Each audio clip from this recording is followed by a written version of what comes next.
What's up, STS Nation, and welcome to another episode of Surviving the Survivor, a special Saturday edition.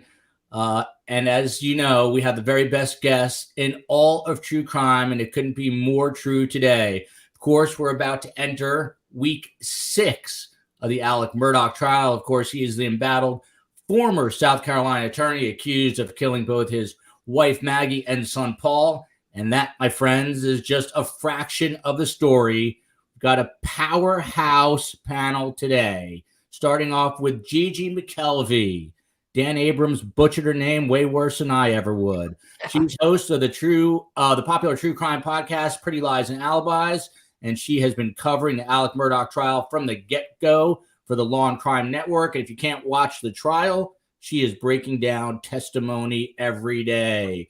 The man with the mahogany in the background is famed Tallahasse Defense Attorney R. Timothy Jansen, a partner in the firm that bears his name, Jansen Davis. He's handled all kinds of complex civil, administrative, and criminal litigation, and also spent 5 years as a federal prosecutor. And the woman with the blonde hair is Tracy Walder. She is one of the few to serve in both the Directorate of Operations at the CIA and is a special agent at the FBI. So former CIA and FBI, killing two birds with one stone. She now works as an author, adjunct professor of criminal justice at Texas Christian University, and sits on the board of directors of Girl Security. And she is the author of The Unexpected Spy. Last but definitely not least, Taylor Bell, the only attorney from the Palmetto State, has focused on representing criminal defendants ever since his student days at the University of South Carolina School of Law. He spent time in the public defender's office and now has a practice that he works in, a private practice. So welcome to one and all. Quick reminder, please smash that like button. Please subscribe. Please follow us on Instagram and Twitter and Facebook. Twitter, we are at Podcast STS. Taylor, to you first, and you are muted, so you'll have to unmute yourself. The day ended in a strange way. You're the only attorney from South Carolina. Explain to us, Alex Murdaugh stepped off the stand, left the courtroom, and deputies issued him a new charge. What was that all about? So I think the new charge is contraband, is what I'm hearing. They have not released the warrant, but he's got a hold there by sled, and I think Colleton County is what he's got. So I think it's a bit petty. I mean, we're getting a little petty here. I might sense some a bit of concern right now if they're issuing misdemeanor warrants on contraband or some other petty crime here. I don't know what it is. I mean, as a criminal defense lawyer, I've done it before where I have had a bowl of candy and I've set it at the desk and allowed my client to chew on some candy or something like that, just because they're there sitting there listening the whole time. And I've had some people tell me that might have been what happened. There was some candy or a book, a John Grisham book, maybe. I'm not 100% certain, but that's the word. Tim, you're the only other attorney on the panel today, and a fine one, I might add. We have a friend of the show named Dave Bishop, and he emailed me, and I promised I'd ask this question, and it kind of goes in line with this. Here's the question for you. Did the prosecution make a mistake by not including a lesser charge of being an accomplice and or present during the crimes, making it easier for the jury to convict now that we're looking at it in hindsight? That's a question that they always do, aiding and abetting. You know, you become guilty as a principal if you aided and abetted in any way. I don't think they have any evidence to prove that. They'd be killing their own theory of the case if they started arguing that somebody else committed this crime. They would fall into the shoes of Dick's defense if someone else did it. I don't think they wanted to do that. I still question why they took the death penalty off. Maybe they took that off because they thought a jury wouldn't convict him with only circumstantial evidence, and they didn't want them thinking about that. That's why they only went with the life sentence. But I don't think they wanted to give him a lesser charge. I think they believe he did it. And I think the evidence strongly shows he did it. So I think that's what they're doing. So they're going to charge the jury with a theory of hand of one, hand of all in South Carolina. I imagine since there's been some kind of testimony or some type of argument that that there may have been another party involved. I don't think there's been any testimony, but there's been arguments, and they may ask for a charge of the theory of hand of one, hand of all. And what can you explain what that is, Taylor? So me and 4 guys go and rob a grocery store. One person is the getaway driver. The getaway driver is just as culpable as the person that was in there with the gun robbing the grocery store. They get charged with the actual crime itself because underneath the theory of hand of one, hand of all, they all did it. It's the theory that one person carries a gun in there and shoots somebody. They all get charged with murder because it was foreseeable with a gun and a robbery that a murder could have happened. So they would all get charged. Interesting. On to some comments. I'm going to pepper in a ton of comments here as we go. From LS, he talks himself into losing even worse. He is guilty, followed by find your road. Murdaugh has won. There's way too much reasonable doubt in this case, and it's going to end up as a hung jury. Prosecutor spending too much time performing for the TV, and Murdaugh is a better lawyer, followed by Sweet Serenity, not guilty. Sweet Serenity, the state lacks evidence. So you see a mix here already. Gigi, you're our insider. You're the one inside the courtroom, literally the courtroom reporter. Alex Murdaugh took the stand on Thursday. He went for 10 hours, I believe, in total. What was the reaction initially when he got on the stand from the jurors, and what was it like as those hours passed by? It was really funny because when they called him to the stand, you see the jury kind of shift, and you know in your mind they want to turn to each other and be like, he's going on the stand, but they can't. So they kept their composure, but you could definitely see it took some people by surprise. And yeah, the first few hours, they were just laser focused, but the deeper that Creighton Waters got into those financials, which dragged on for hours and hours and hours, and a lot of it was repetitive in the things he would say to Alec to try to, I think, poke the bear, which I don't think really worked. People would kind of drop off, and you would see people get a little disinterested. After lunch is just hard by default because you got a full belly.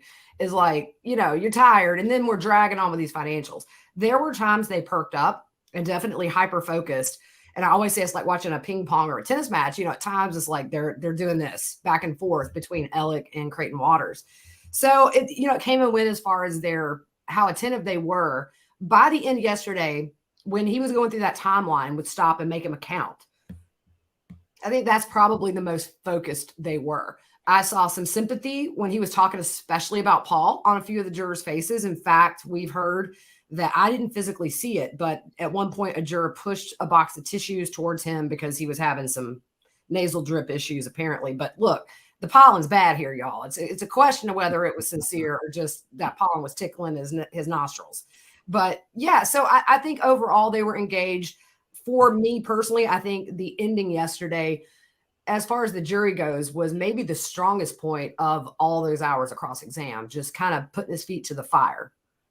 Yeah, I got that sense as well.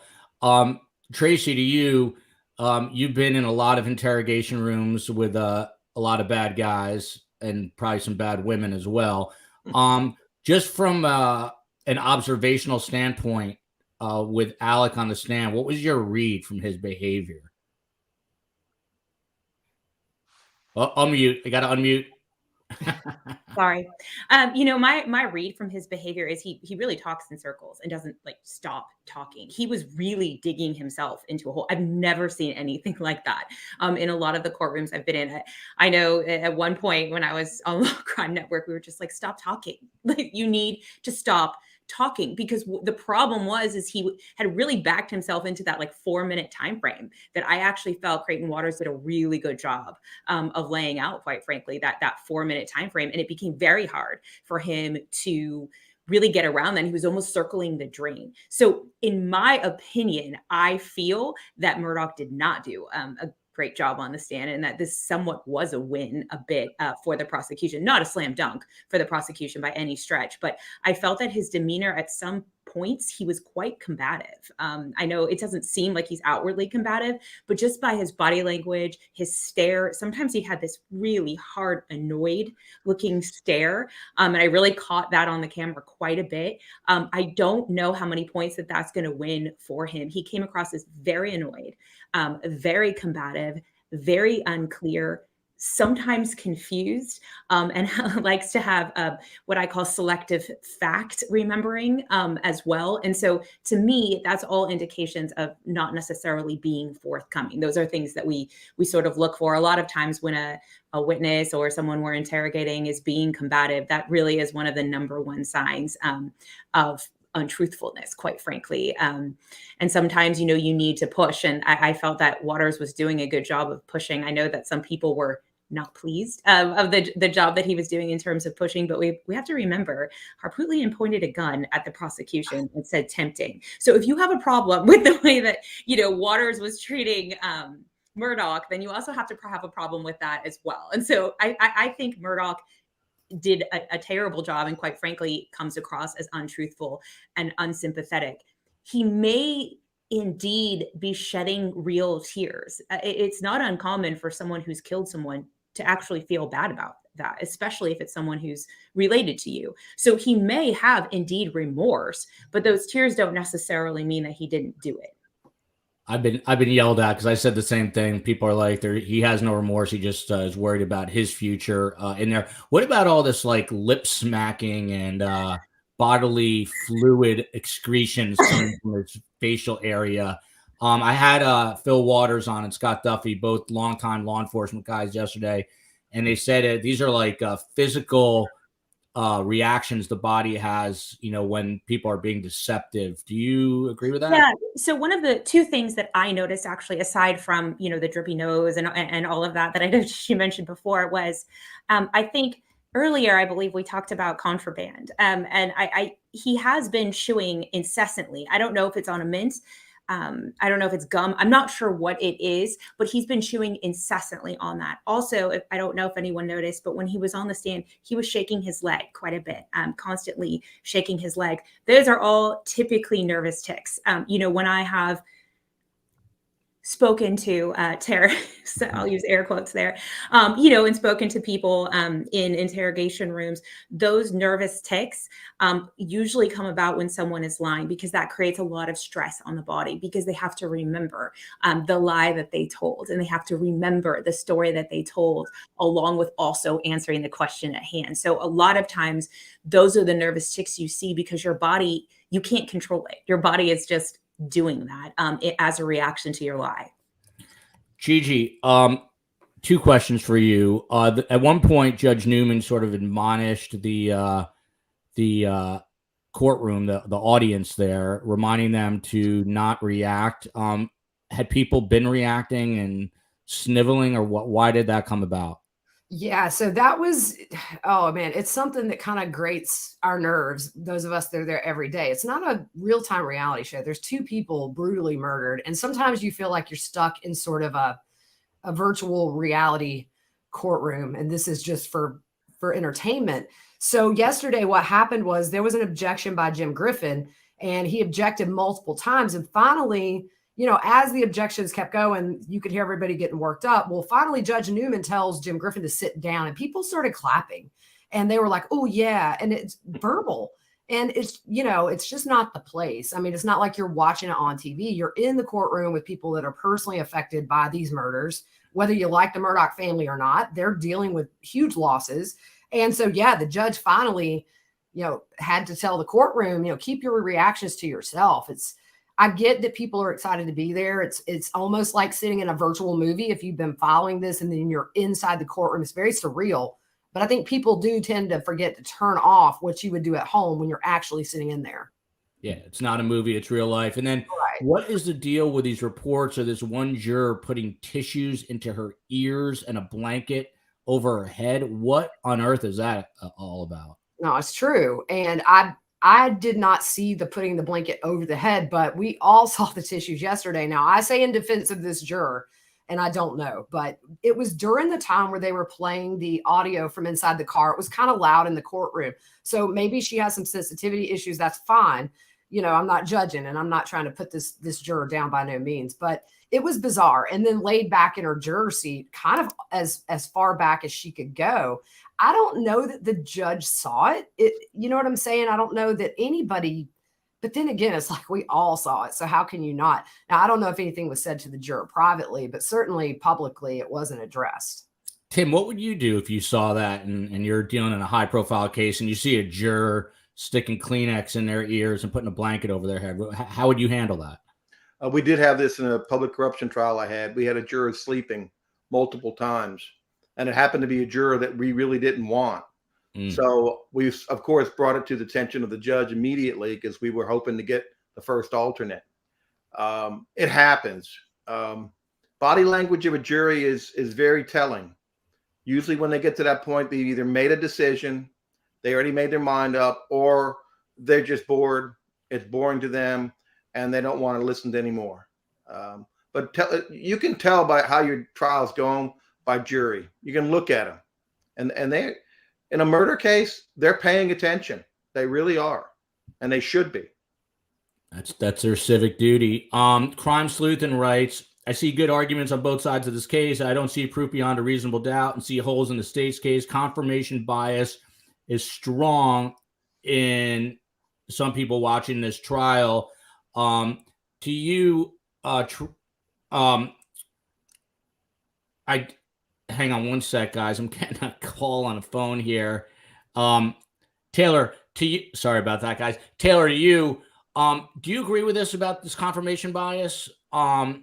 That people basically are coming in here saying, okay, Murdaugh is he's guilty. This is how I'm viewing this case. I'm not going to look at it any other way. Do you feel that's the case? I think there's some folks that believe that. I think some folks are coming in preset mind about him just because he is a terrible human being, which he is. He treated a lot of people absolutely despicable. I mean, I've said it and I'll say it over and over again. He has stolen from the intellectually disabled, people who's lost their mothers.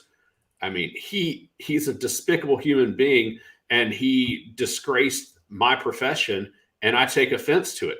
However, he deserves a fair trial, and he should get a fair trial. And I hope that doesn't come into play with the jury. And I hope that he gets the fair trial and they make a decision on the facts presented in front of them, because that's the system that we have. And that's why we have that system, so that people get a fair trial. To you, Gigi, here, time of death is not known, just a time frame, 8:55 to 10 p.m., I think is what the ME said. Anyone remember the exact time frame? I thought it was 9:06 to like 9:30 something, Gigi. Yeah, it's varied. I think 9 o'clock was what the medical examiner maybe said, the pathologist. And then the coroner said between like 8:30 and 10. So there's a spread there. We know it was after 8:49. We had the kennel video to show they were alive and well. I forget the kennel. All these times, y'all, numbers in my head just causes chaos. But yeah, obviously they were alive after the point the coroner said was the earliest time they were still alive. So, it's one of those things where you could argue that is reasonable doubt. But at the same time, I mean, I try not to say guilty or not guilty until it goes to deliberations. You know what I mean? I try to hear both sides out. But you look at all the circumstantial evidence. I mean, it is a mountain against him. And it's been interesting to read everybody's take on guilty, not guilty, hung jury. I think the one thing we all agree on down there, it's not going to be a not guilty. It's either going to be hung or guilty. But I do think that what you were saying, people coming in, the jurors coming in, you can't tell me they haven't heard of this case in some capacity over the last few years. But they've been very attentive. I do think they're going to do their job. I don't know that a little thing like time of death is going to be what decides the case for them, though. Alyssa writes, I think he was deep into dealing OxyContin. Someone else asked if he had a pilot's license, and I think they're asking that because on the Netflix doc that's out right now, you can literally see an airstrip there with a plane.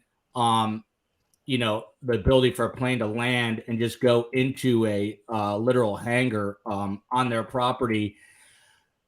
Tracy, to you, we're talking about $50,000 of OxyContin a week. First, I thought that figure was a month, but it's a weekly number. Again, with your background at the FBI and the CIA, what is a figure like that telling you? We had an FBI agent on yesterday who dealt in, he was a drug guy when he was in the FBI, cracking down on gangs and stuff. What does it tell you about a habit that's $50,000 a week? That doesn't sound like just a personal habit. No, so I think you're right. I originally had thought it was 50,000 a month as well, but then when I heard that it was 50,000 a week, one thing I just want to say about the airstrip, though, that we're talking about, a lot of times people actually will rent portions of people's ranches down in the South. I'm in Texas to actually hunt on them, and they bring in, helicopters, private planes, those kinds of things. So I don't know how unusual that necessarily is, just because a lot of my friends actually do that. But in terms of the drug habit, I fully believe, and again, this is just my hypothesis, that he was most likely also dealing. I don't know that he was consuming all $50,000 a week. I think he was probably selling it on the back end. However, I do not feel that this is a cartel hit. I don't feel that this is a cartel hit because it took 5 bullets to kill Maggie.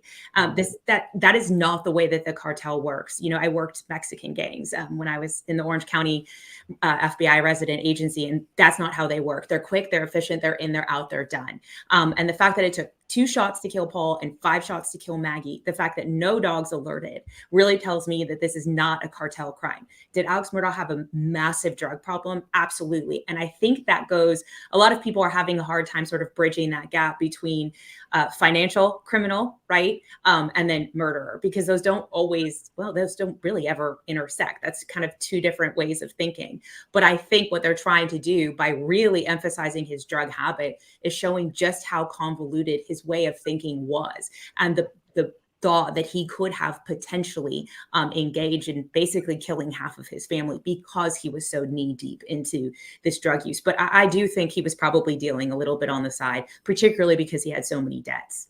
Hey, can I just clarify one thing? I said a little thing like the time of death. I apologize. It's a poor choice of words. It's a big deal, but I do think that has fallen by the wayside with the jury. It's not a question that they were killed at some point after he left the kennels and got back from his mom's. It's definitely an important thing that could be reasonable doubt that might convince one juror they're just not sure. But I just think by watching the jury, that wasn't something that they seemed to really kind of laser focus on. It was more that timeline of just, you stop in the driveway for a minute. Why? Well, my phone fell down in the center console. It's hard to get. So just judging by the jury's reaction, it didn't seem like time of death was anything that caused their faces to sort of crunch up. So I'm just saying, in relation to all the circumstantial evidence compared to an unknown time of death, I think there's a lot more for them to base their decision on than just time of death. So I wanted to clarify, because a lot of people were like, did she just say a little thing like time of death? Yeah, sorry. Just, word salad up here. I'm going to tell my kids to stop crunching up their faces. Taylor, to you. I'm so worried for a couple of things about the hangar and airplane. Yeah. For runway.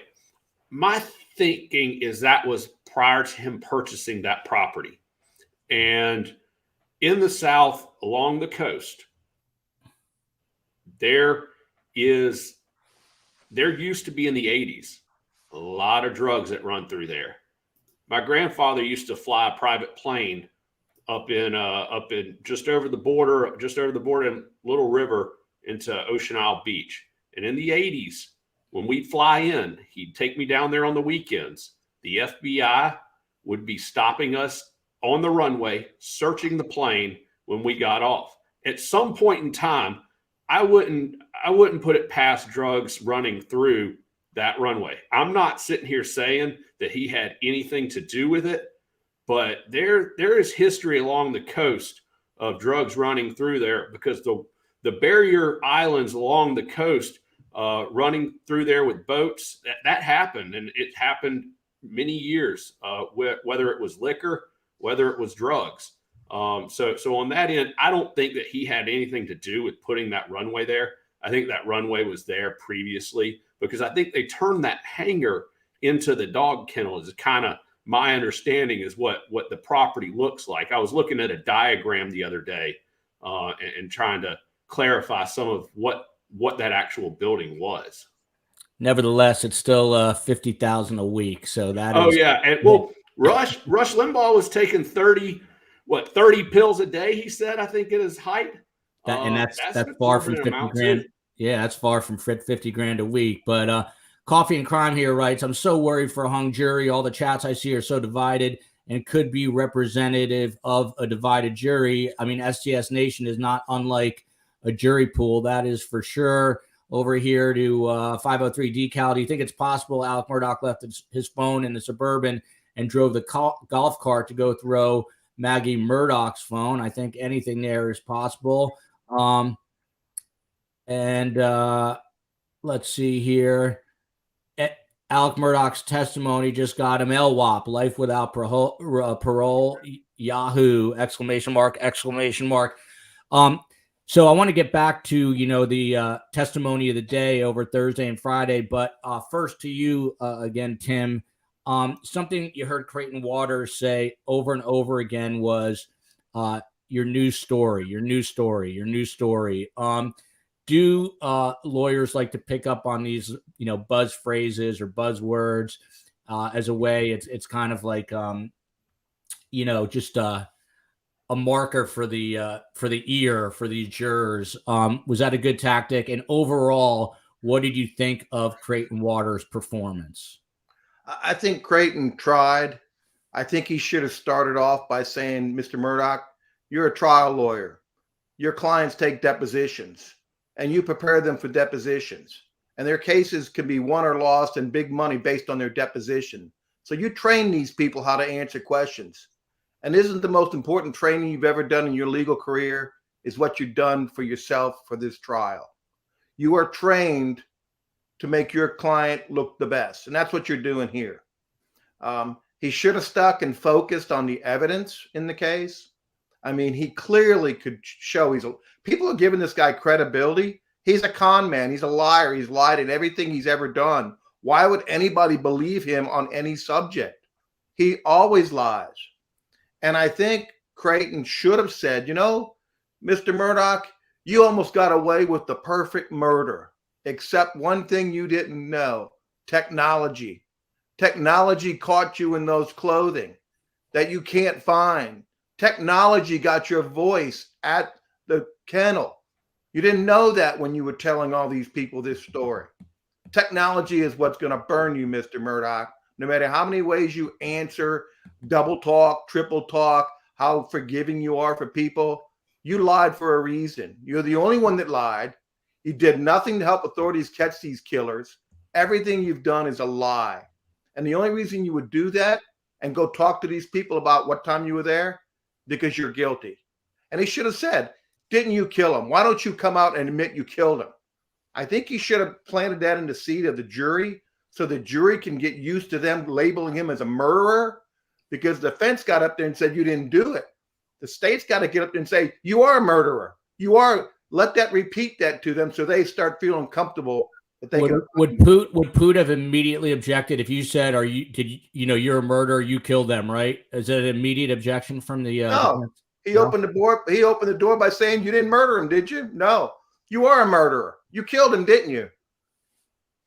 Damn, I want Tim Jansen. I think Tim would have done a much better job than Creighton. I'm very disappointed in Creighton's cross. He did better the second day, but the grasp of the legal community in South Carolina that I've spoken with in my circle of folks that I speak with all say he asked way too many compound questions. He sat there and let Alec talk way too long. He didn't break each question down.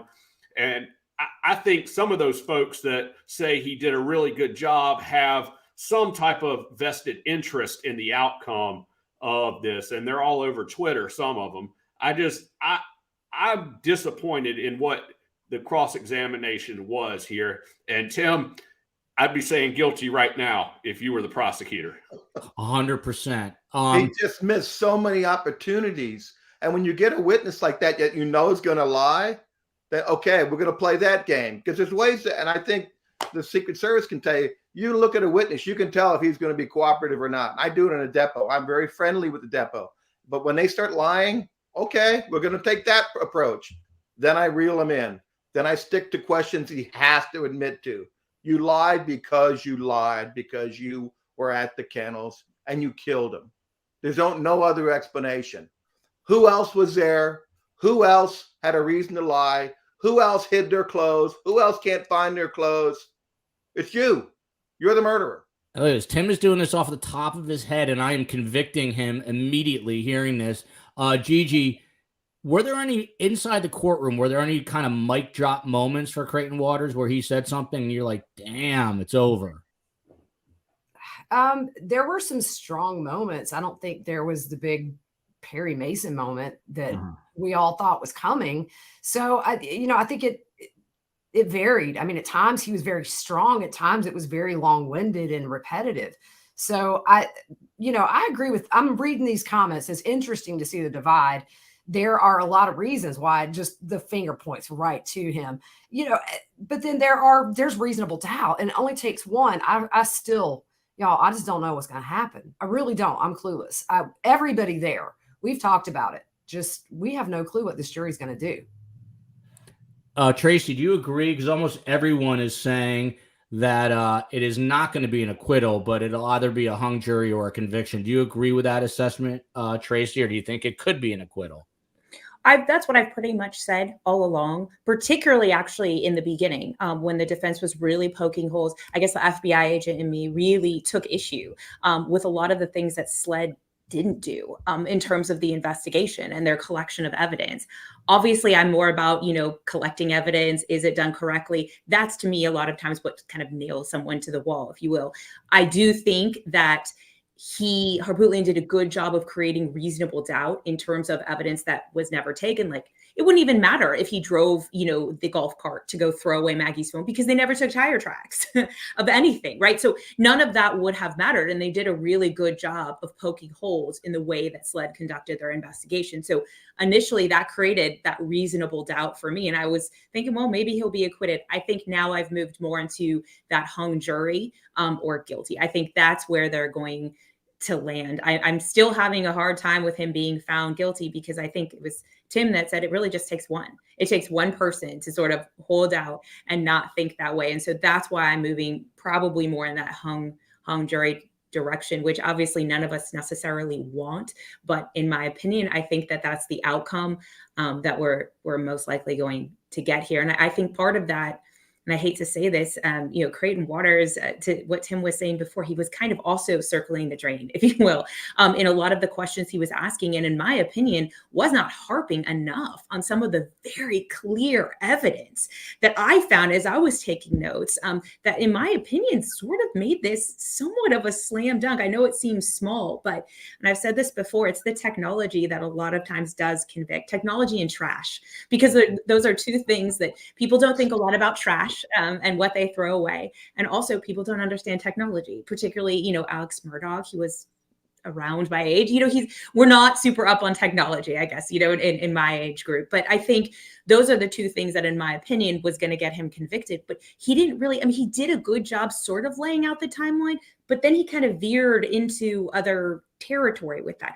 He did a good job of saying that, I think it was Bubba the dog, had the chicken in its mouth and then didn't alert to anyone else being there, sort of doing that good job of putting only him and Paul, Maggie at the scene, but then just sort of went away with it. And so that's what was really surprising to me, is that he really didn't hit those points home, which would have put me more staunchly sort of in that guilty category. This is why I think we're going to end up with a hung jury. Can I just say this is a very South Carolina trial, because only in South Carolina would you hear, I took a chicken from Bubba's mouth, I put it on the shelf, I went in the house, got a sip cup, and laid on the couch. my California parents didn't understand what putting a chicken up meant. And I was like, in Texas, it's putting it away, right? Like that's what you're doing. But I don't think people understand. I asked a group of folks what guineas were, and nobody knew what a guinea was until they finally explained in court what a guinea was. It's a redneck burglar alarm. I know. You learn something new every day. Linda from Texas writes, I found it odd that he was sure nobody else was on the property. If he didn't shoot them, how could he be so sure? I mean, that's a huge point, I think. Jolie Evans. Hi to STS fam. What's up, Jolie? Please, everyone, hit that like button. If you haven't subscribed, please subscribe right now. You can do it. Just hit that button. Jeanette R says, can you imagine having everyone knowing the horrible things you have done to widows, orphans, disabled, friends, and family, and still having the hubris to get on the stand and cry for yourself, followed by the Netflix series Must Be Seen, exceptional quality story. I agree with that. I binged it the other night. There's some really compelling video in there, and it rounds out this whole story for those of you who are interested. Followed by Mad Mardigan, who says, I love Tracy Walder. She's married, though, but she still loves you. Look at Anita here. Look at this. Compliments coming in for Tracy. Love, nice hair, Tracy. So, Tim, I want to say, before the show, I wanted to come on and say, I'm going to go against the grain here, and I'm going to say this is going to be a conviction. And it's because there is literally no one else who could have done this. There's no room in the timeline. There's no evidence pointing that way. But again, I didn't get that aha moment with Creighton. You kind of went through a series of questions right now, but what would have been kind of the one thing or two things that Creighton had to ask for the jury to say, there is no way anyone else could have done this? I mean, how could you have really cornered him for the jurors to believe that? Well, I think at this point for the closing, and I don't know if they're going to call rebuttal. I missed that part if they're calling any rebuttal. I think that Creighton needs to focus on that circumstantial evidence is more than sufficient to convict somebody. You don't have to have an eyewitness, and reasonable doubt. Reasonable doubt is maybe something could have happened, but is it reasonable when you think about all the facts? He's the only person there. That he asked his wife to come there per his wife's sister. They just happened to be on the property on a 13-minute time frame. He happens to be asleep. He happens to wake up, and his whole timeline is weird about when he went to see his mother. He happened to have clothing we can't find, shoes we can't find. He kept telling everybody, even his friends, that he wasn't at the kennel. And now we have him at the kennel, and now we can't find the clothes. And he goes and talks to these witnesses about how long he was at his mom's, just like when he went to the hospital with his badge hanging out. He's trying to talk to witnesses. We know what he does. He's a liar. He covers for himself. He's done it here, and he lied for a reason. And the only reason is he killed him. Gigi, to you, when he had to admit on the stand after denying it the entire time for 20 months that he was ever at the kennels, what was that reaction in that moment? Because that was, possibly one of the most salient moments of the entire trial so far. Yeah, Jim Griffin didn't waste time. He flat out just went in for the hard questions right out of the gate when he was on direct. And you kind of hear people react when, were you at the kennels? Yes. I mean, we know that by now. We've had everybody confirm it's his voice, but to hear it come from his mouth, yes. It kind of took the air out of the courtroom for a second because we know it, but to hear it come from his mouth. And then the next thing for me that really makes me think, something's amiss here, and he's not telling the truth, obviously. I mean, he's got liability so bad. It's oozing out of every, but I think that it just reiterates the state's theory that, well, you were there right before. Why would you lie about the last time you saw your wife and son together? I think that's everybody's question. If he would have come out and said, yeah, I was there at the kennels. Everything was fine. I go see my mom, come back. They're dead. Something happened after I left those kennels. Because he didn't know that video was around, and he was. A little detective left two final clues on his phone, the Snapchat video and the kennel video. Alec never thought his son, who he has sobbed on the stand about, really might have secured his guilty conviction if we get there. I would say those two videos. That the theory of the paranoia was the worst explanation of a lie ever. The best explanation to that would have been, I don't remember what I did. I just saw my kid on the ground with his head blown off, and I just blanked. That would have been the best answer there. But this idea of paranoia, to me, I think I'm struggling with that version of his events. He came off great, though, in my opinion, in terms of he's practiced. He's practiced. He came off genuine because I think he is disassociated himself from the situation and looks at it from the outside now because he's blocked it in the back of his brain, and he's able to have those real emotions there. But like you said, Gigi, he had to answer yes, though. He had to, because everybody knew. And the only way he has a defense is viable if he says yes there. And then he had to come up with a reason why he said he wasn't there. But I can't believe he went with that reason. Yeah. That's interesting. He should have just said, "Hey, I was on so many drugs. I don't know what the hell happened. Well, also his reason that he didn't trust SLED. I think that was like another thing that he said too. Yeah, because of his paranoia. He was like absolutely ridiculous. Like, you literally wear a badge sometimes, and it was the whole. None of it made any sense. I agree with Taylor. It would have just been better off being like, "I'm shocked. I blanked."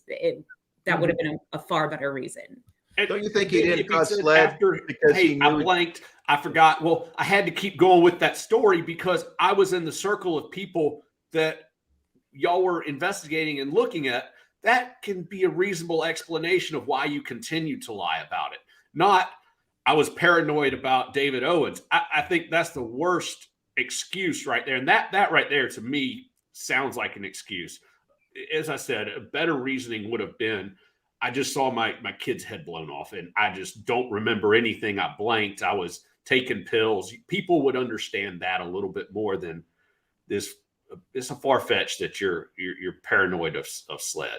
And it goes back to like what your parents used to say: if you have nothing to hide, then tell the truth the first time. So if you're lying about the very last time you saw your wife and son alive, you're saying, "Oh no, I wasn't there until magic. We got a video with you being there within minutes." I think that things like that is what is going to push this jury towards guilty if they go that route, than anything else is the lies, because it's just lie after lie after lie. And then he said after he told his family he wasn't at the kennels, that was when he knew he had to keep the lie up. Yeah. Joel, Joel, I don't know why Creighton didn't ask him. You didn't trust SLED because you knew you committed this crime. That's why you didn't trust him. And let me ask you, said you saw your kid bleeding and almost dead, and you rolled him over. Why didn't you have any blood on you? Now you say you had on your fingertips. Did you show it to anybody? Who goes to the crime scene and rolls bodies over and has no blood whatsoever? So why didn't Creighton ask someone that cleaned the scene? Tim, exactly why I'm saying Creighton did a terrible job, in my opinion. Exactly. I'm rethinking some of my cases right now that I have pending and being like, oh, okay, we're about to go play bat. Let's go. Well, these are such obvious questions, not ones that I would think of because I'm not that smart. But Tim's got obviously the experience, and these questions, if he's answering these on the stand, he is melting away as they're being asked. Jennifer Corman writes, I believe Maggie and Paul kept finding his pills and destroying them. That's why he killed them. That is one possibility. Alec, Dick, and Jim are so entitled. They always think the rules don't apply to them. Nah, forget that. Alec acts like he owns the court and ignores the deputies all the time. Sweet serenity. Alec held his own on the stand. Tiny Dancer writes, not guilty. The state has not proven their case beyond a reasonable doubt. That's the law. State failed. Facts over feelings, people. What's so confusing? I'll tell you what's so confusing is that there couldn't have been anyone else there. That's my take in that time frame. And in light of what, the dog's non-reaction, to me, it's a lot of little things like that start to pile up. This was a direct quote from Creighton Waters here, and he said to Alex Murdaugh, you had to sit in the courtroom and hear your family and your friends one after the other come in and testify that you were on that kennel video. So you, like you've done so many times over the course of your life, had to back up and make, again, here's this phrase, a new story that kind of fit with the facts that can't be denied, he said. Isn't that true, sir? Tim, that's getting us some of the way, but not all the way. Yeah, he should be tighter. He had to be tighter on that. Yes or no answer. Isn't it true? You heard all these people. Why didn't you voluntarily tell this until now? You know, Alex Murdaugh says this is an exchange between Creighton Waters and Alex Murdaugh. He says, other than lying to them about going to the kennels, this is Alex Murdaugh, Tracy, other than lying to them about going to the kennels, I was cooperative in every aspect of this investigation, Murdaugh said. And then Waters replies, very cooperative, except maybe the most important fact of all, that you were at the murder scene with the victims just minutes before they died. I mean, in Yiddish, we call that chutzpah. This guy's got some, cojones on him to say that he was cooperative in every aspect of the investigation. Do you think that does hurt him with a jury? Because they know that's BS. I think that does hurt him, with the jury. But I think the fact is, it really, to Tim's point, in my opinion, Creighton is really not honing in on the evidence. Like, that, in my opinion, nails him to the wall in regards to this, that little, he keeps calling him a liar, the story. And that's all fine. He is a liar and he is not telling a story. But at the same time, he is telling a story, excuse me. But at the same time, yeah, he does have a lot of chutzpah, but it takes a lot of chutzpah to also kill your child, your wife. Then, in my opinion, I think he had to have taken a shower, because the amount of brain matter and blood that would have been on him is astronomical as a result of that. But that takes a lot of chutzpah. And so it's not surprising at all, quite frankly, in terms of his behavior and how he's acted, that he would leave out the most important part. And I think he did that on purpose, because he knew that that would have made him an initial suspect. Someone who's honest would have said, yes, I was there. I was not involved. I want to be cleared as a suspect immediately. He didn't do any of that. And so I do think and hope that the jury will take that into consideration, but I'm not sure that they will, because a lot of this testimony keeps kind of twisting and turning and not focusing in on what I think is most important and going to lead to a conviction. And I'm going to keep going through STS Nation's comments. And you guys, if you have anything you want to say, just hop right in. It's a Saturday special. We can do whatever we want. And Vroom writes, on the other hand, if his family persists in breaking the rules and passing him stuff, why shouldn't he be charged with contraband? If true, that's the whole problem with this gang. They just ignore the rules. Kilo, our friend from Boston, adding in, something may have been in the book. Who knows? Mark writes, so Murdaugh lied during the 3 SLED interviews, but Murdaugh and his defense team intensively criticizes the SLED investigation. Interesting, but that's what con men kind of do. J. Thomas Reset, a friend of the show, telling Taylor he is on point here. Renee writes, Alex Murdaugh has lied to friends, family, law enforcement, clients, attorneys, so does the jury think he is still telling the truth? Well, hell no. And I don't know. Tim, I maybe have more faith than I should in jurors. I think they're going to read through this guy. I think at the end of the day, I don't know. I think there's a conviction coming here. I just think there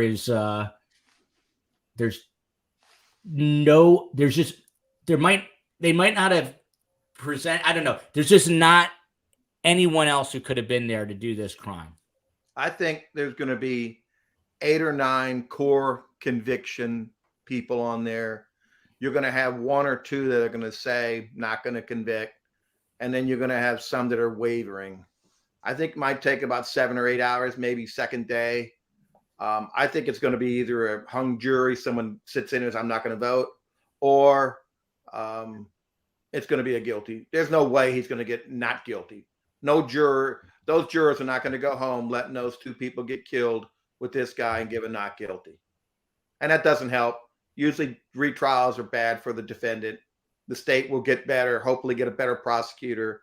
They'll look at some of the things he said and they'll find ways to prove what he said, it lied again. So that's my take. It's going to be either hung jury or guilty, multiple days deliberation. Patty Martin writes, Alex showed himself to be a better lawyer than the prosecutor, followed by, the prosecution is terrible. Followed by Margot with her own theory. I can see Alex driving up on the golf cart and shooting them. I could definitely see that being the case. That's what I said yesterday, but a lot of people disagreed with me, actually. Well, what about this, Tracy? So about the fact that lawyer being a better lawyer, tracks. Is that true? It depends. I mean, look, if it's in mud, anything is going to leave a track. It could be a bicycle or a roller skate, right? I don't know what the ground conditions were like on that particular evening. I'm sure I could find out. I apologize that I don't know. But I mean, look, anything can leave a track. Any type of wheel, any type of foot can all leave a track. Now, if it's over just like a nice dry grass, then no, of course not. It's not going to lead a track. I'm just thinking it might not be the most grassed area. I don't know. I would have to go back and look. But no, I've entertained the possibility of him sitting in the golf cart. And potentially shooting them. But, you know, it was kind of, there was stippling on some of them, which indicates, you know, a closer shot. The initial shots could have been from the golf cart and then walking up closer because they were shot multiple times. I truly don't know, but I do think that it is a possibility given what they discussed with that expert, well, not trial expert, but expert on the height and the trajectory of the bullets. Yeah, the forensics expert there. Tim, isn't this another question here that Marissa poses? Mr. Murdaugh, isn't it true that without your son's video, you'd still be claiming you weren't at the kennel, sir? That'd be a great question. I'd love to see his response to that. I'd love to see that response. Liz Johnson, Gigi's a wonderful insider, followed by Love Gigi. Who cannot love Gigi? She's got that. No, there are a few in chat that don't. She's got that Southern twang. No, I'm defending Gigi all the way here. So this is another thing that Creighton Waters said. You disagree with my characterization that you have a photographic memory about the details that have to fit now that you know these facts, but you're fuzzy about the other stuff that complicates all that. So again, he kept going on, and then he ended the cross here, Taylor. He ends his cross-examination by rattling off the names of about 4 dozen people, starting with Maggie and Paul Murdaugh and running through his family, friends, law partners, clients, and police, and asked Alex Murdaugh if he lied to them, and Alex Murdaugh agreed on most before finally saying, and you want this jury to believe a story manufactured to fit the evidence that you brought forth just yesterday after hearing a trial's worth of testimony, and he basically just walks away. Strong enough or not strong enough? I wasn't very pleased with it because he went back to everything that they've already proven and he's already admitted to. He didn't hit on the key things during cross, and it wasn't a mic drop moment. He kind of tried to act like it was and walked away with kind of acting like he had swagger. You know, one of the commenters said Alex is a better lawyer than Creighton. I think that Creighton went in there thinking he was smarter than Alex, and he was going to prove that he was smarter than Alex. And he got every bit of what he wanted during cross-examination because Alex is not dumb. There's zero reason. You're not that conniving. You're not that good of a thief if you're dumb. You would have gotten caught a lot sooner. Bernie Madoff, very, very, very smart, but is a thief. Okay, you don't become that. You know, do those types of schemes to take money without being very, very intelligent. And I think Creighton underestimated him in terms of what he was up against. I'm with Tim. He could have done a lot better job, had a lot more short, concise statements. And one of the questions, are you a family annihilator? Like, really? That was the dumbest question I heard all day. I mean, I don't think anybody knew what that actually even meant. You would have to Google it, and it would have been on Twitter. I think I learned when I saw it on Twitter what that meant. It's interesting. We talked about that on the show yesterday, and both of these seasoned law enforcement guys had never heard the phrase. I took heat for it, and it was explained to me on Twitter. A family annihilator is exactly what it sounds like. It's a man of the house that basically annihilates family. Chris Watts is an example. I think the original phrase was brought into play with John List in the great state of New Jersey, where I'm from, when he killed his family in Westfield, New Jersey. Toby Walker here writes, he's obviously guilty. Nobody's going to like him enough to give him the benefit of the doubt. He's a habitual liar. So when he said he wasn't a family annihilator, he's telling the truth, ? I think not. To this comment here from Linda Marks, Petty, seriously, him and his family acted like they owned the courtroom and the rules don't apply to them. Coming from Eileen here, what trial are you all watching? He's a smug sociopathic killer and a big faker on the stand. Pretty much. And I'd have to agree with that. Again, one of my concerns is that, there is still fear lingering in Colleton County about the Murdaugh family, although I think that is diminished quite a bit. But when you do watch that Netflix documentary, you can see the power of this family in that region of South Carolina. And I'm just hoping that none of the jurors are swayed by that. But again, I think the evidence and the lack of evidence pointing at anyone else is pretty strong in all this. Margot writes, Creighton Waters must have been jumping for joy once Alex Murdaugh decided to testify. Tim, to you, sometimes it's small things that are huge things. In TV, spelling, you could be interviewing Barack Obama, but you spell his name wrong and no one's listening to the interview anymore. So one letter can throw off an interview with the president. Asked if the dogs were barking because they may have, quote, sensed somebody was around that they didn't know.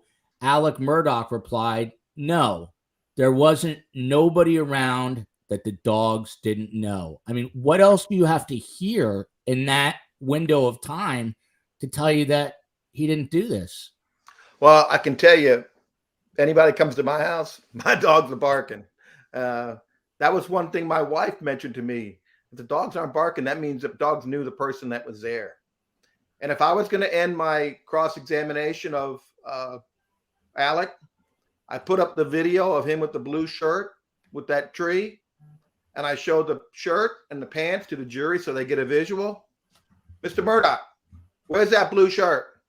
Mr. Murdaugh, where are those khakis? Mr. Murdaugh, where are those shoes? Then I put the mic down. I know at one point, Mr. Waters asked him, I went to law school right behind you in class? What the hell was that for? Yeah. I mean, he was giving too much deference to this guy. That was nuts. Alex was like, I don't remember you. You're a nobody. And then I was like, oh shit, Creighton looks bad because Creighton looks 10 years older than Alex Murdaugh. We were all like, ooh. Yeah, that was weird. And Vroom writes, I've seen YouTube legalists criticizing the prosecutor for letting Alec ramble on in answers, but I think that was the whole point, to show his character. Never a simple, truthful answer, no sense of remorse. Gigi, what do you make of that comment? Because that's interesting. People say that he was basically giving rope for him to hang himself, and I could see that side of things. Yeah, that's exactly how I described it. You got people like Alec who don't know when to hush. He over-explains things to try to convince people that what he said in the first sentence is true. So I think that it played to the prosecution's benefit at times. Mm-hmm. There were things I think that he could have jumped on, like the dogs. Oh, so you're saying that they didn't sense anybody, but yet minutes after you drive off, they're allegedly shot and killed by somebody who at the time would have no clue Maggie and Paul would be there because they really weren't there on a regular basis. You know what I'm saying? So it's just, I think things like that is what was missed in that cross, is putting his feet to the fire about little things, these little tiny discrepancies. You tried to roll your son over with this belt loop with one finger. You're trying to move dead weight that's 100-something pounds with one finger, and then his phone pops out. Things like that. And then what about the questions we've never had answered? What was the hair in Maggie's hand that was mentioned in openings? We never heard the results of any testing on that hair. They didn't talk about testing the golf cart. They didn't test inside the feed room for fingerprints, but still at the same time, like everybody here has said, it doesn't fit anybody else did this. Do I think he did it? Yeah, I'm kind of leaning towards he did. But at the same time, there's nothing, and I'm reading these comments, there's nothing putting him right there with the gun in his hand. Now, they're family guns. I mean, it's just everything is so convenient for his defense. But I'm just saying there was a lot of misses by the state to bring up things that he really couldn't dispute. But at the same time, people can use their common sense. We know they can't use a notebook to write their notes. So Yeah. I think it's only like a matter of 4 or 5 minutes for someone else to slip in and do this and slip out. And it's just totally implausible to me. But maybe not to the jurors. And that's all that matters. Right. Best name of the day so far, Big Nick Energy. You don't talk your way out of a conviction. You tell the state to prove it. And they didn't.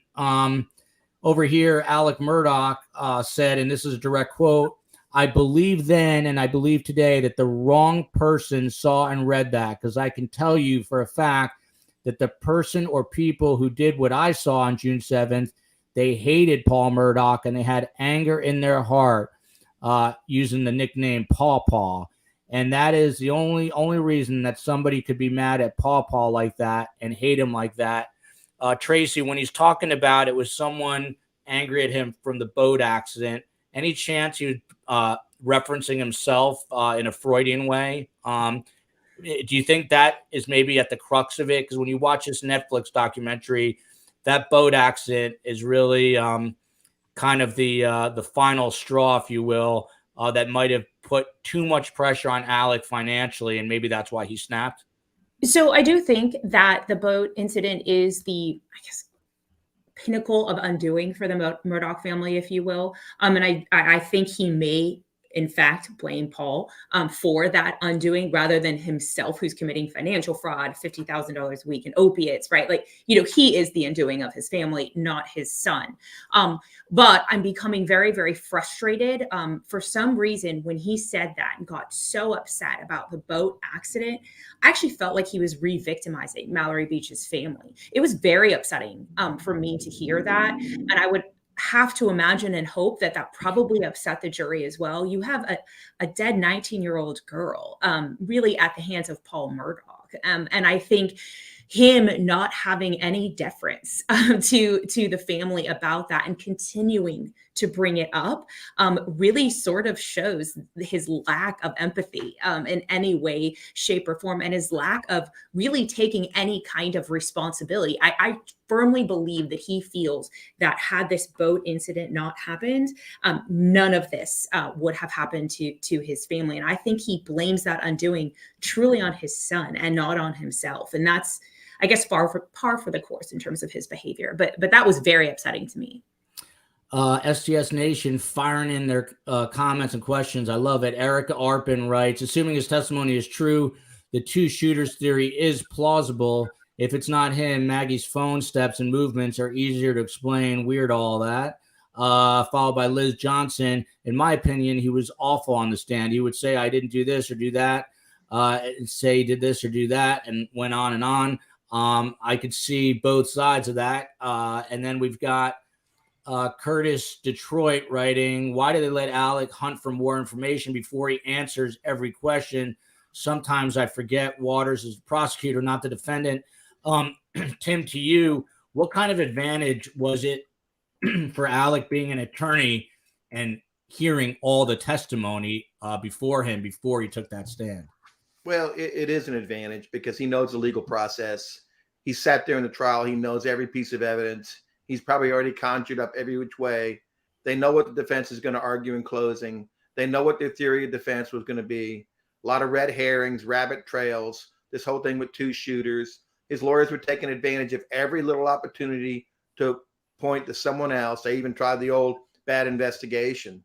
So it was, he had the biggest advantage of any witness on the stand. He knew all the case. He's trained in the law, trained how to answer questions.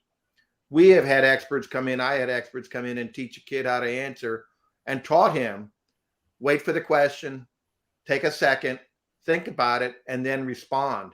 And I can tell you, after we had that person train him, he was so much better on cross-examination than the first time and he got a not guilty and came across very believable. But he took his time. Sometimes he read back the question to make sure he's getting it right, but he was making sure he was thinking and giving a response that's favorable to them. Gigi, what was the reaction to all the Paw Paw and Mags? We didn't hear those nicknames, those pet names a single time till he took the stand. And then that's all we heard, Paw Paw and Mags. Did the jurors have any sort of reaction? Not that I saw. I mean, they're really good at the poker face for sure. They've done a good job. They've been very attentive, but I really haven't seen anything. A couple of things I wanted to answer. One, I believe the defense has 4 witnesses left. The state, I think, is calling 2 rebuttal witnesses, but Right. I believe Creighton said it should not take too long. And what was the third? Yeah, it just went. But yeah, I wanted to clear that up. So yeah, I mean, the jury for the most part, I haven't seen anything with that made me think they were leaning one way or the other.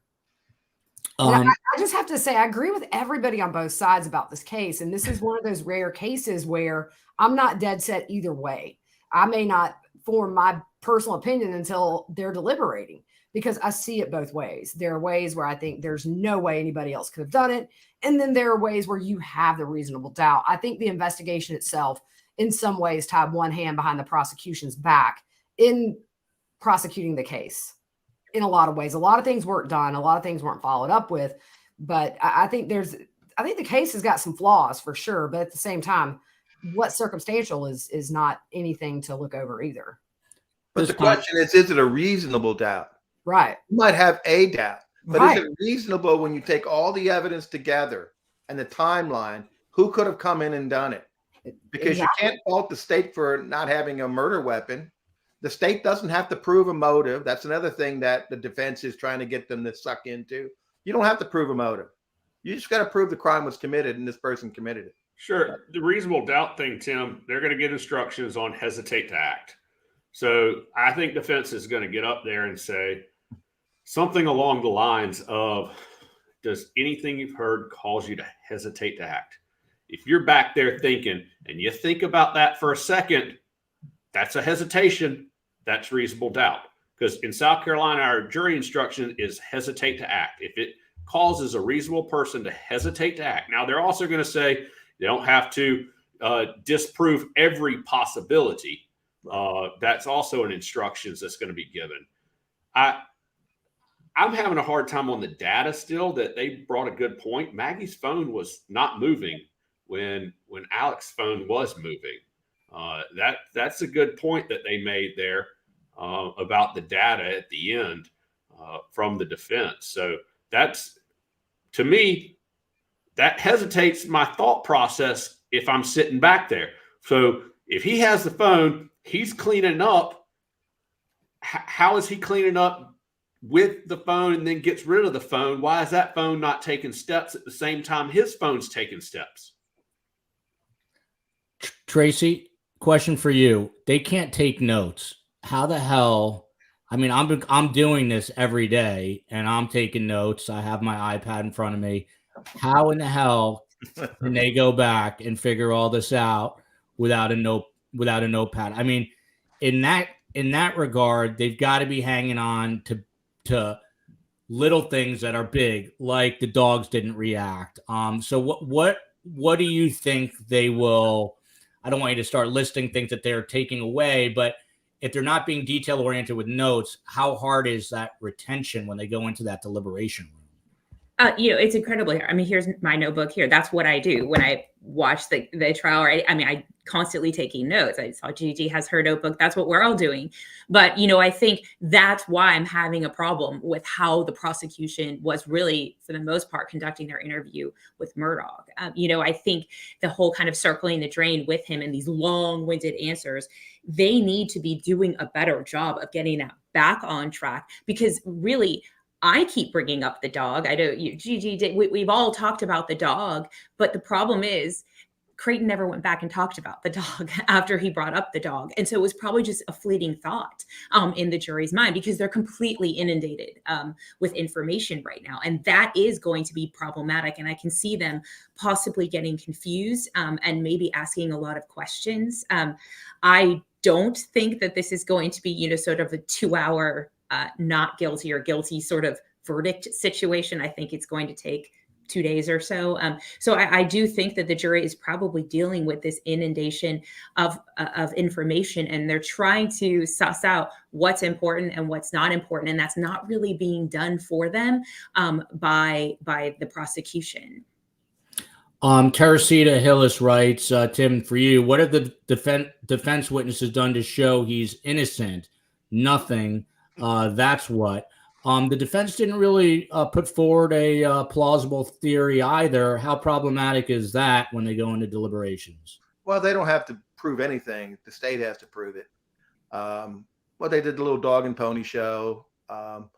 Red herrings. 2 people could have done it. They got a guy in there come say it was 5'2", showing he's real tall. He never really was asked, could he have been crouching down? Could he have been in a golf cart? And you could shoot a gun many different ways, especially if the way they were killed, where it took 2 shots and 3 shots. This is not a professional hit. This sounds like someone that acted, and the first shot didn't do it, got closer to kill the second time, was chasing Maggie and shot him or shot her maybe with a different gun because the other gun ran out of bullets and they had to get a different gun. Clearly, one person could have committed this crime. And I think that jury, they'll know. People who have dogs will know. If that dog's not barking and there's not a stranger on the property. I mean, it's clear.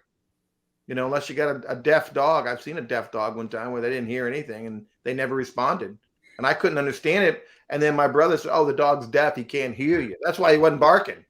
So, but there are too many dogs for them to all be deaf, though. It's a kennel full of dogs. That's right. Linda Marks here writes, Alex Murdaugh said it himself, and he did. I mean, these are his own words. Nobody else was there. I mean, that's so damning. I don't know how you get around that. Then you go right to Jin here.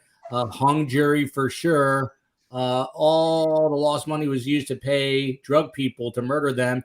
Trust me, you can pay a lot less. Not that I've ever paid anyone to murder somebody, but I've read about it. And you could pay that in a week's worth of what he was buying drugs, which is $50,000. How else would a prosecutor expose an accomplished liar? I mean, it is an interesting tactic to just let them talk. And then Anita points out, because of that, he was combative when he was getting tangled in his lies. All these things are true. And I guess we can talk from here to eternity, and we're not going to know because only the jurors know. And then you've got Angela Connor saying Waters is awful. And then this comment from Brandon Red. Did you all catch him saying, "Dang it, Paul, why do you have to get involved?" in the 911 call? It was after he said he just got back. Gigi, are you aware of that? I've heard that people say that with enhanced audio, you can hear him say that. I don't think I've ever heard the advanced audio to listen for myself, but I do want to say that some people here are talking about the 12-year-old ninjas or vigilantes. I'm going to tell you, I would have given my right arm if he would have said it was the 2 Utes. Just, I mean, for those of you that know my cousin Vinny, you'll get it. But because the one prosecutor looks like the attorney in my cousin Vinny. I'm just saying. Somebody needs to make a T-shirt with like 2 Utes on it. But yeah. So speaking of that vigilantes line, we're going to go for maybe 15 more minutes, and then we'll wrap this up. He says, Waters says to Murdaugh after Alex Murdaugh tells him, "I believe then and I believe today that the wrong person saw and read all that, and that's who committed the crime." Waters tells Murdaugh that the explanation defied logic, asking if Murdaugh was telling the jury that his wife and son were killed by random vigilantes who knew they would be at the kennels alone on June 7th, knew that you would not be there, but only between the times of 8:49 and 9:02. That's pretty good, Tim, isn't it? That is good. And I think that was one of his best questions. And I think Alex stuttered with that. And at one point, there was another question he asked him, and Alec gave him the look of death. I know Tracy can tell you, it was like a different personality that was coming out. He was looking at him like, if I could shoot you, I would shoot you right now. He needed to do that more often. He needed to get him off his little space, get him angry, let them see some anger in this guy so they can realize and accept he probably did this crime. Tracy, I always feel, because I saw that too, like he had this, first of all, he's got like shark eyes. They're these like kind of expressionless, dark, beady little eyes. Is there anything to a killer's eyes, or is that just something from the movies? I mean, look, some of this is obviously hyped up in terms of body language from movies, but in my opinion, yes, because some of the nervous tics that you have, the expressions in your eyes, that's all involuntary. You really can't control that no matter how much you think you can. You absolutely can't. And I think, the quote that you just said that of Waters, he needed to be doing more of that. That's the kind of questioning that he needed to have been doing, because that was one of his better moments, I felt, quite frankly. And that got Alex so pissed off. His eyes, he was doing the pursed kind of lips and this stare right at him. And you could tell that's what I was talking about when he was getting agitated. He wasn't getting agitated in terms of yelling, screaming, hitting, that kind of thing. But you could clearly tell that he was trying to almost stare him down. Like, how dare you ask me these questions?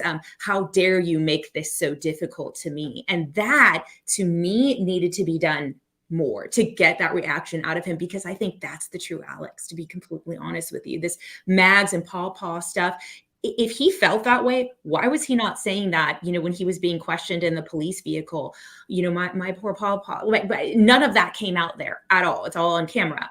That was all the rehearsed part. This stare, that look of annoyance, that shark eyes that you had said before, that I think is the real Murdaugh. And that's what needed to come out more. And Waters was successful about that in that one little moment, but I would have liked to have seen it more.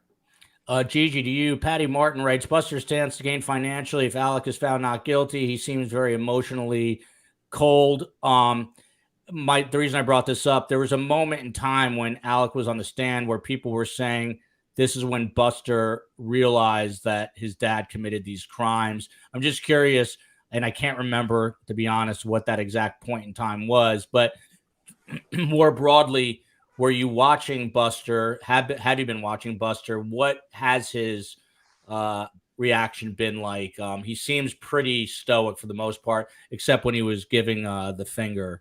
Other than that day, well, it's hard to tell. He's very good at being stoic, and there have been times I've seen him try not to react, just suppressing those emotions.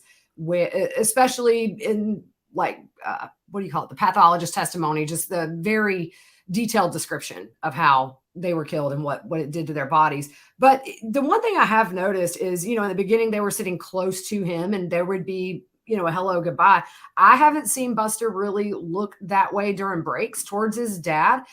Just last night when I couldn't sleep, I was watching his testimony because all I see is sort of the back of Alex's head when he's not on the stand. So I wanted to see his reaction to it and kind of read into that a little bit. And there were times where Buster would cut his eyes to his dad and kind of do this thing where it almost looked like he was eye rolling as he turned his focus back over to whoever was talking. So it's hard to judge. But, the thing is this, I think that whole family's learned things throughout the course of the trial they did not know. They've learned lies that he told them that they had no clue about. They don't get the whole playbook of what's going to be presented. And so I think, has that affected things with this family? Maybe with Buster. I've seen a lot of embarrassment on their faces, particularly when Eddie Smith is ever mentioned. It's kind of like they all just sort of sink in their seats. And so it's been interesting to watch the reaction at times, but for the most part, stoic, can't really read through. There's been crying and some smiles and stuff, but for the most part, just, I kind of see this side of Buster and that's it. And then, kind of that much of everybody else. So it's hard to tell unless somebody's actively wiping their eyes or their nose. But Buster, for the most part, I think out of everybody has been the most stoic. Taylor, at the very end of the day, Alex Murdaugh, my voice is going, says, I can promise you I would hurt myself before I would hurt one of them, he said, without a doubt. Were you buying that as a defense attorney? I'm torn. I'm very, very torn because I've dealt as a public defender, as a private defense attorney. I have dealt with so many clients that over the years, I see bullshit sometimes, and you learn what it is. Part of me believes this is all that with what he's saying. And then part of me is, that's a really hard pill to swallow that he blew his son's head off. It's a big pill for me to swallow here. And I understand he was on pills. But I do sincerely believe that he tried to have himself killed. I believe that story is the truth, that Eddie Smith was there to kill him and didn't do the job. So I don't know if that was to get out of it. I don't know if that he had so much on his plate that he wanted his life ending, or if he really wanted an insurance policy for Buster. I don't know that. But I do believe he would today. I'm not saying back then that he believed that, but today, after he's sober, after he's seeing what he's having to go through, I believe that's a true statement from him. Back then, I don't know if that would have been a true statement or not. Interesting point. Marie P. Gigi, this one's for you. I think the slam dunk was when Waters had him confirm he decided to lie in the car, then played the body cam audio. Slam dunk, he lied on the stand. He lied from the beginning. His face and body slumped. What was that like? Yeah, I mean, that was just one of the more strong moments. I think it annoyed the jury a little bit when he kept pausing. Is this when you decided to lie? We got the point. But at the same time, I think it's powerful because it's just such a bizarre thing. If you're innocent and didn't do anything, you say, hey, look, I saw him at this time. And, but making him own up to that, to every single statement and say, oh, is this when you decided you were paranoid or didn't trust Sled enough to lie? I thought it was effective. I mean, to me, it was. I don't envy these jurors. I agree with everybody. It's not going to be a not guilty, but man, I flip-flop back and forth sitting here reading these comments. I think, yeah, it's obvious. And then I think, well, there's reasonable doubt. There's a lot of reasonable doubt, just as there is circumstantial. It really weighs each other out to me. So I'm still, this is one case I've covered since I've started where I can't really just tell you like 100% what I think. And I've heard a lot of people say that. Kathy P. in Arizona. Hello, STS Nation. Caught alive finally. Happy to hear that. I met my wife in Tucson, Arizona. By the way, right now, if you haven't done so, please hit the like button. And if you haven't subscribed, subscribe, because we've got the best guests in all of true crime. Tim Jansen. Dick Harpootlian says he plans to call 4 witnesses on Monday. The state may call 2 final witnesses. It suggests the trial is likely to be wrapped up and in the jury's hands by Tuesday or Wednesday. As I ask you to do often, pull back that proverbial curtain. What is going on this weekend? First, in the defense camp, what is Dick Harpootlian and Jim Griffin and their team? What are they doing? How are they preparing for closing arguments? Well, I think right now they're trying to find out which witness they have can help clean up Alex Murdaugh's problems that he had on direct or cross. And then see if they can bring another witness that'll be strong to take him down the rabbit hole again, that it might have been 2 shooters. The closing, I think, they're going to focus on, they're going to start off with the investigation. Then they're going to focus on lack of this, lack of that. And I think they're going to say, you don't have the gun, you got different shooters, you got different angles. He couldn't have committed the crime. And I think they're going to hone in on, they proved he's a liar. He's admitted he's a liar. He's a crook. He's a thief. But they haven't proved he's a murderer. And ladies and gentlemen, you were sworn to take an oath, and your oath is to convict him on the charges he's got before him, not what he's done in the past. And the judge is going to give you special instructions that these crimes were brought in only to show motive. They still haven't shown motive. So, ladies and gentlemen, if you take your oath and you stand by your oath, you're going to have to vote not guilty. And that's what they should argue. I got a question for you. Do you think that him taking it to trial and not waiving his right to a speedy trial, do you think that was strategic to just force the state to hurry up and get this ready for trial? Do you feel like if he had waived his right to a speedy trial, the prosecution might have tightened this up a little bit? That is always what a defense lawyer has to decide, depending on how complicated the case is or where the witnesses are located, what the health of the witnesses are. Is there DNA evidence that's got to be done? Those are always decisions, because a speedy trial is not usually good for the defense, because you're basically saying, I'm ready for trial. I don't care what you're still doing. I'm ready. Well, the state might have some other evidence that comes in, but I've seen it go both ways. So we don't have to waive our right, by the way, in South Carolina. You have to assert it. You have to file and assert your right to a speedy trial. And that was totally done intentional by Dick and Jim. They wanted to put the prosecution on their heels. They wanted to force them to move quicker in this. They also did it for publicity and public reasons because they knew this was going to be a public trial. They wanted to get out there that Alex was saying, I'm not guilty. Typically, you don't get up there and say, I'm pleading not guilty in an arraignment. We don't do that. The arraignment is only for the bond hearing. You're presumed to be not guilty. So they got up there in the bond hearing and said that. And I've rarely have I ever had a client that got up there for the arraignment of the indictment and got up there and pled not guilty. It's presumed that he's not guilty. They don't speak at the bond hearing. They remain silent next to their attorney. That was all publicity to try to push this forward to get on. Dick is a master with the media. And he's been in his whole life from the time he was a prosecutor to he was a Richland County Council member till he's a state senator now. He is a master in what he does. He put a solicitor behind bars by issuing Freedom of Information Act request on his records of travel and showed. And that solicitor went to prison, federal prison, for a year because of what Dick did. And Dick's masterful at that. And every single move like that was calculated going into this trial by Dick and Jim. Carrie May paid $10 for this comment, Tim. Tim Jansen has a brilliant legal mind that's nicely accentuated by his phenomenal hair. I could not agree more. Again, if Tim was Creighton Waters, I think we'd have a guilty verdict. My favorite name, I have to always bring him in, Shaquille Oatmeal. State hasn't proven their case, in my opinion, followed by Paula Dion. I don't think the state has proven beyond a reasonable doubt, followed by I would have believed it if they had the murder weapons and blood. I mean, Tracy, that would have changed the whole playing field, right? But that's like saying I wish I won the lottery too.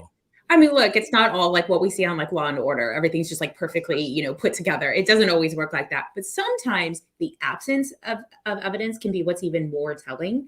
And that's actually how I look at blood evidence in this case, quite frankly. The fact that there was none on him whatsoever. I mean, like absolutely none. And he admitted to turning Paul over or attempting to turn Paul over.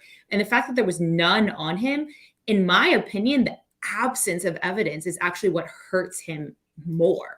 Had he been just completely covered in blood, I think that we may have been able to, clearly explain that away. But the fact that it's gone tells me that he made a conscious effort, whether before he called 911 to actually take a shower. And who does that after they've seen their son's head get blown off? Tim, Toy White writes, also, if they think he was there, they can find that he killed just one of them as a compromise. They are allowed to convict on both or one. This is jury doesn't have a choice here, do they? I think they're probably charged separately, the murders of each one, and they could find him guilty of one and not the other. Is that right, Taylor? I would say, yes. There are going to be two different charges, one and two different verdict forms for each charge. So they could, in theory, come back and say he killed Maggie but didn't kill Paul. Is that what you're saying? They could. Will they do that? Probably not. I mean, if they're coming back guilty, they're coming back guilty with both, in my opinion. And ladies and gentlemen, now you know I'm not an attorney by trade. So Taylor, to you, I mean, I asked Tim this, but from the state side of things, they've got the weekend right now. Looks like they're calling two final witnesses, but what are they doing to prepare for closing arguments? And how long are you expecting closing arguments to be? So, Dick and Jim asked to split closing. They asked to split closing between the two of them. I think it's unprecedented in South Carolina to do that. Now, I will tell you this. The prosecution gets two turns. Because the defense presented a case and entered evidence, the prosecution gets to talk, open on the law is what it's called, and then close. So they get to open on the law, and then someone gets up there, explains the law, can kind of put facts up against the law, and then the defense is going to get up and close and then the prosecution gets to get back up and close again. Typically, they try to limit it to anything new that was brought up. So you're going to probably see 2 people close for the state, and you're going to see 1 person close for the defense. I think Dick tried to make a compromise with Newman by saying, we'll limit it to 2 hours if you'll let us do 2 people. So I expect to a minimum of 2 hours out of Dick and Jim. The state, as they've done the entire case, they're over trying it. I expect them to get up there and speak for 3 to 4 hours potentially in closing. And as they've done in cross-examination, they're after it. I understand that. I understand they're completely after Alec in this case. They want a conviction, but I see it over and over again where they over try the case, and it sometimes comes back and goes against them because the jury just hears too much information and stops paying attention. And so I expect, like I said, 2 hours to 3 for Dick and Jim. I don't know who's closing. I expect Creighton Waters and John Metters to be the closers for the prosecution. Erica Arpin writes, the only thing that's proven is that he was at the crime scene shortly before they died. The rest has nothing to do with the crime, but with his deplorable personality. The only problem is that time frame, to me, again, is just too narrow for anyone else to have done it. I like this comment from Mo Freedom. What a polite killer to put the dogs back into their pens after the murders. I could see a cartel member going, come here, Bubba. Come here, Bubba. Go back in the kennel, Bubba. Get back. Good boy, Bubba. Toy White, this is most concrete thing I've seen here on Time of Death. Has to be at 8:49 because that is when the phones went silent forever. So it is that 6-minute span between 8:49 and 9:05. And again, if this is true, we don't know that it is true, but in that period of time, I just don't see anyone else being able to commit this crime except for Alex Murdaugh. Tim, finally to you. You talk about the defense. What can Creighton Waters do in his closing arguments to make up for whatever you feel he did in the cross of Alex Murdaugh? Well, he needs to, everything that he has in his favor, he needs to make sure that is told. Every discrepancy, every lie, every piece of evidence, the shoes, all that, the lies, trying to get the maids to change their testimony, everything that points to him covering up. There's no reason for him to lie to law enforcement, because if your loved ones were killed and you come home and you would do everything you could to help law enforcement find who did the killing. He did none of that. And I would also say, ladies and gentlemen, you're shocked that he testified. We're all shocked. But I think once you saw him on the stand, you know why it's not shocking. You saw what he did with the police. He tried to talk his way out there. He tried to lie to them, and he thought he did it. He lied to his family. He thought he did it. And lo and behold, we have a tape showing he's lying. He always thinks he can get away with it. He came in here. That's what he's done to you. He didn't answer questions. I think there should be a jury instruction. Did the witness answer the questions, or did he try to evade the questions? They determine credibility. And I think he needs to take advantage of what Alec has done, and that is to try to lie and lie and lie his way out of this. Misbehaving rights. He's guilty, but prosecutors put on a weak case. Maybe that is just the bottom line here. 5 in front of the show. Alec had no problem running a complicated money scheme since 2011 with multiple accounts, multiple clients, and fooled some very smart friends, family, and coworkers, and all the while drugged out of his mind, ? By the way, that guy had a free flow of money from every bank and person he knew. It's kind of, I was a little. I think it's important to mention too, people can very successfully be functioning addicts. I know people, I had no clue until they detoxed and came and said, for the last 10 years, every time I talked to you, I was out of my mind, stoned. And I'm shocked. So just playing devil's advocate, people are very good at being functioning addicts. 100% true. Don Hagerman writes, I think the jury is going to have a real hard time with him killing his own son. I think that's what everyone grapples with. Gigi McKelvey, you just heard her. She's host of the popular true crime podcast, Pretty Lies and Alibis. What a great name. She's actually been covering the trial also for Law and Crime, and she breaks down the testimony each and every day. You better be listening to Pretty Lies and Alibis. Gigi, your very final thoughts. I'm going to get you back on next week, but let me put you guys all on the spot here. You got to give me one answer. Conviction, acquittal, or hung? Right now, I'm going to say hung. All right. You heard it there. On what I see with the jury. All right. Gigi, by the way, has been driving 3 hours back and forth every week. Thank God for music. Gigi's a big music fan. The guy with the mahogany behind him, that is famed Tallahassee Defense Attorney R. Timothy Jansen, who might become a state prosecutor in South Carolina. He's a partner in the firm Jansen and Davis. He was also a federal prosecutor for 5 years. Guilty, hung, acquittal. What Guilty with a 16-minute deliberation, 16 hours of deliberation. Say again? He'll be found guilty in 16 hours of deliberation. Wow. Look at Tim giving us the time, the amount of time in deliberations. Hey, I did that with the O.J. Simpson. I came back with it. I was on the air. Yeah. I was exactly correct. Really? Yeah. Wow. So I you're knew. saying 16 hours and he's going to be convicted? Is that what you said?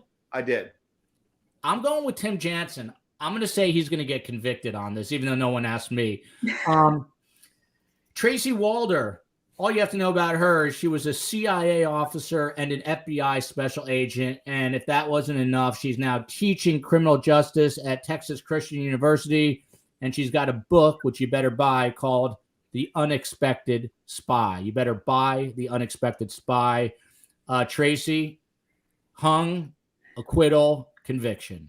Shoot, now this is hard. I was with Gigi and I thought it was going to be a hung jury, but Tim, you've been so spot on that I don't know. I might be willing to gravitate over to that side now, but I'm thinking hung jury. Tim, by the way, you said that you think there's going to be 8 or 9 jurors who already have a conviction in mind. What goes on in that deliberation room? How do you convince the remaining 3 or 4 to convict along with you? How does that play out? Well, I've never been in a jury room, but I've talked to jurors. I talked to the jurors in the last Markell-McDonald trial. And when they didn't take an initial vote, but they took a vote and it was like 10-2. And then they said they let everybody speak. Everybody got to speak what they were thinking, what was hanging them up. And then they went through it. And then ultimately they did find her guilty. But he said everybody was respectful. They knew how serious this case was. And kind of like this case, it was a circumstantial case for McDonald, right? And they found her guilty and she testified. So they said that she did nothing good for taking the stand for credibility.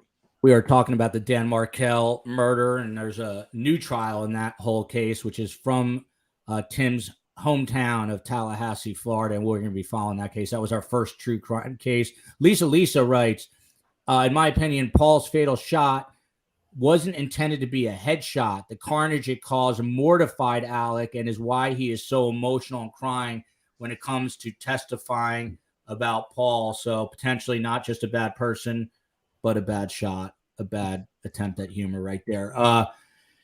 Taylor Bell is focused on representing criminal defendants ever since his student days at the University of South Carolina School of Law. What you got to know about him, he's a young, hungry, good defense attorney, and he started as a public defender in the public defender's office for 6 years. So he has a good heart too, trying to help those who don't have the wherewithal to hire high-priced criminal defense attorneys like Tim Jansen. So to you, Taylor, same question. Hung, acquittal, conviction, and what are you looking for in the next days, hours, hopefully? First of all, Tim, don't come to South Carolina and prosecute because I'm going to plead all my clients guilty. So don't do that. Okay. You have to take another bar exam. We don't have any reciprocity. So I don't know if you want to do that. Carolina. Oh, sorry. I am going to follow up on what Tim said. I think they're going to go in there. They're going to take an initial vote, and then they're going to have conversations. If they can't reach some kind of agreement, the judge is going to do what's referred to as an Allen charge and tell them that they need to put a lot of time and energy to try to reach a verdict. So I'm kind of with Tim, honestly. I'm going guilty. I am going guilty, as I think it's going to be long. I actually think it may be longer than 16 hours. I think that maximum 20, because I think Judge Newman's not going to declare a mistrial. I don't think he will. I don't think he's going to say that. I think he's going to try to force it to come back with a verdict. And I think the Allen charge is what's going to cause them to come back with a guilty verdict at the end of the day after he charges that. I'm looking forward next week to closings. I really enjoy closings. It's the time when you get to really see the lawyers be the lawyers, get up there and do their stuff. I'm excited to see that. I think that it's going to make it or break it for the state in their closing as to whether or not they're succinct enough with the timeline and going through how it can't be anyone else. And that's what, at the end of the day, if you hang your hat on it.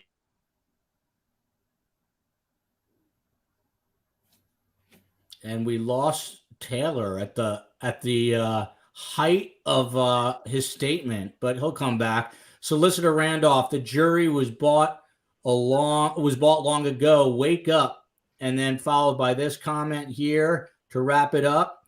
Helen Nichols, the jury may be too scared to convict. So I don't know. There could be some trepidation here as well. Final quick programming note. We are going to be live again tomorrow night on a totally different topic with doctors Ann Burgess and Gary Bricado. If you don't know Ann Burgess, she is who they based the show Netflix Mindhunters off of.